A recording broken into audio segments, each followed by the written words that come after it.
cerita tentang ibu, saya paling pantang cerita tentang ibu. Tak tahan saya kalau sudah cerita ibu. Apa yang saya rasakan sekarang? Kata-kata ini mungkin kekufuran, mungkin na'udzubillah. Na'udzubillah, na'udzubillah. Allah tidak adil. Allah maha adil. Tapi bagi saya, kenapa Ustadz Das'an kalau dia pulang ceramah, dia masih bisa cium ibunya, dia masih bisa potongkan, dia masih peluk. Saya kalau pulang, ibu saya tak ada. Untung ada ibu si Sani, ibu anak saya misalnya.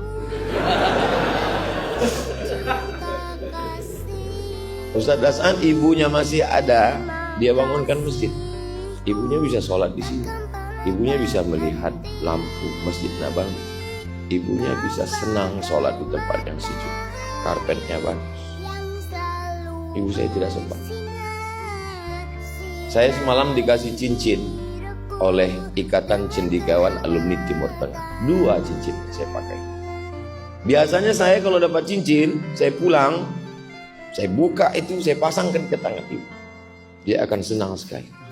Oh, cantik cincin kau ya.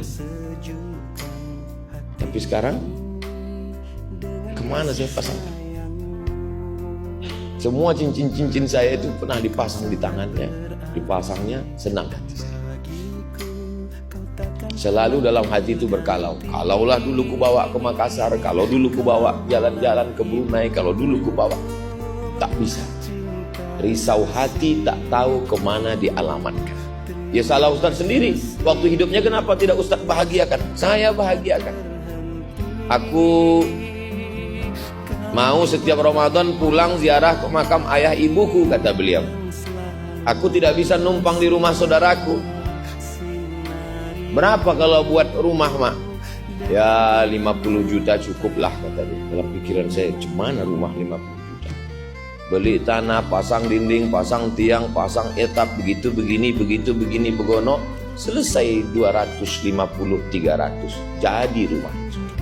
Apa kata orang? Untuk apa buat rumah di kampung? Rumah akan tinggal, rumah akan lapuk, rumah akan begini, rumah akan ini, mubazir saja. Apa yang terjadi sekarang? Rumah itulah yang menjadi sekretariat Yayasan Wakaf Hajah Rohana, tempat menumpuk beras sembako. Sejak meninggal sampai hari ini tidak pernah putus, 300 paket setiap bulan. Jangan dengarkan ucapan orang. Kalau mau buatkan rumah untuk ibu, buatkan saja. Belikan gelang, belikan rantai, belikan anting, bahagiakan dia. Jangan mau dipuji-puji, yang dipuji hanya Allah. Sami Allahu liman hamidah.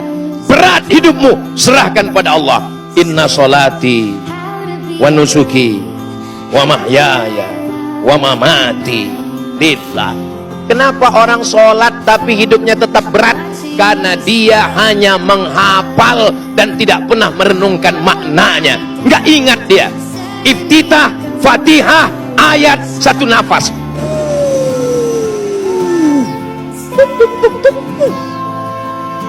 Ini bukan mazhab Hanafi, bukan mazhab Maliki, bukan mazhab Syafi'i, bukan mazhab Hambali. Ini mazhab Valentino Rossi.